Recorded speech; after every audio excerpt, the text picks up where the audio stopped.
Hi guys, what's up? Magandang gabi sa ating lahat guys. Time check. Mag-aalas 9 na ng gabi. Siya nga pala guys. Sa mga bagong pasok sa akin channel, maraming salamat. At kung hindi pa kayo nakapag-subscribe, mangyari po lamang na paki-subscribe. Paki-click ng notification bell para updated kayo guys sa mga susunod ko pang mga video na i-upload.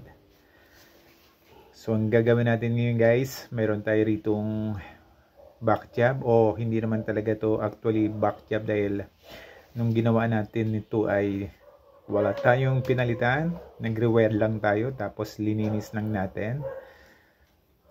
Ngayon, ang gagawin natin ngayon ay may complain yung kanyang may-ari nito.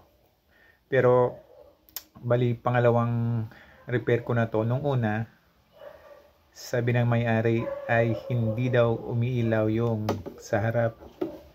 So yung cause nun guys, ito. Nagkaroon to, nasunog yung kanyang plug nito. Ayan, kaya yun ang ni-repair natin, pinalitan nito. And then sinasak natin, okay naman. Pero nung siguro mga 2 oras, nagtawag yung may-ari na hindi pa rin daw gumagana. Kaya ito pinuntahan natin. Ayan. Kaya makikita natin ngayon kung anong problema. Yun nga, sabi niya ganun pa rin. Hindi umiilaw. Tapos obtaining IP address. Nung chinek natin ito guys dun sa kanila, medyo parang may tumutunog dito. Parang grounded siya, hindi maintindihan. Kaya ang ginawa natin ay pinull out na lang muna natin para ma-check natin. So try natin guys, saksak. Ayan o. Napansin nyo ba guys? Cricket crack. So yun ang pinaproblema niya. Kaya syempre hindi gagana, hindi siya magbubuot na yan. Hindi magbubuot yung kanyang motherboard. So, pag mga ganun guys, alam na natin kung anong gagawin natin. Ayan, di ba? Ayan, o. Nagpa-factoid siya guys. Ibig sabihin, lubat. Hindi kinakaya ng power supply. Therefore, ang pinakang main ito, pinakang issue niya, medyo parang na-damage yung power supply nung nagkaroon ng sunog yung kanyang plug. Kaya, ang gagawin natin, magpapalit tayo ng power supply. Okay? So ito guys, meron tayo ditong for assemble sana na isa pang piso wifi. Habang naghihintay tayo ng iba pang parts niya, ito muna ang gagamitin natin, no? Halos magkaparas lang siya, tsaka yung nasa loob. Ayan. So bali, tatanggalin muna natin tong supply na to. Ayan.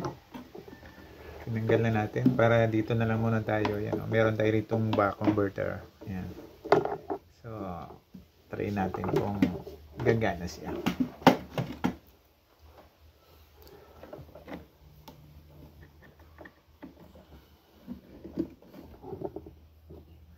Yan.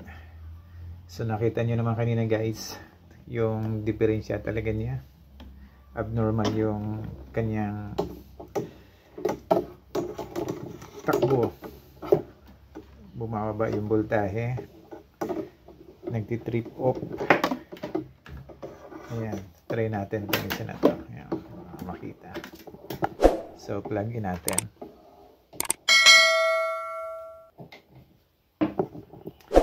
Ayan, umilaw siya guys.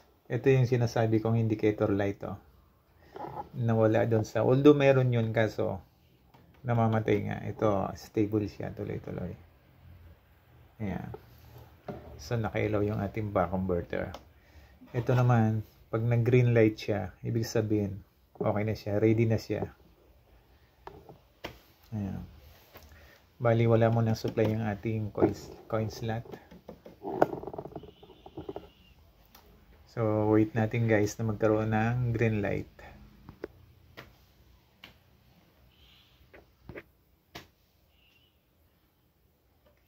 So, yan, di ba?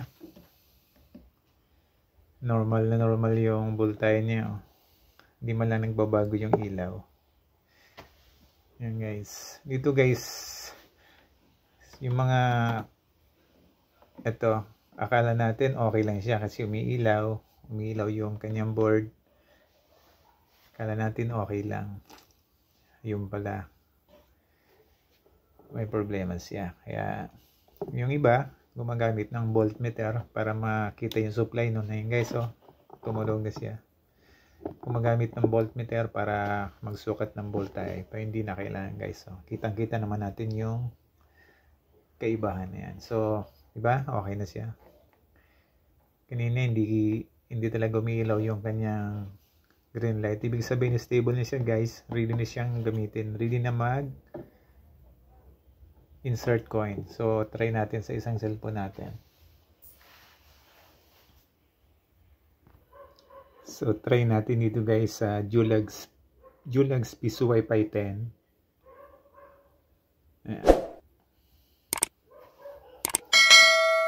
So, yun guys. Okay na. Welcome to Wi-Fi Vendo. Yan pala guys yung pangalan ng may-ari ng bendo na to. So, goods na siya guys. Ayan.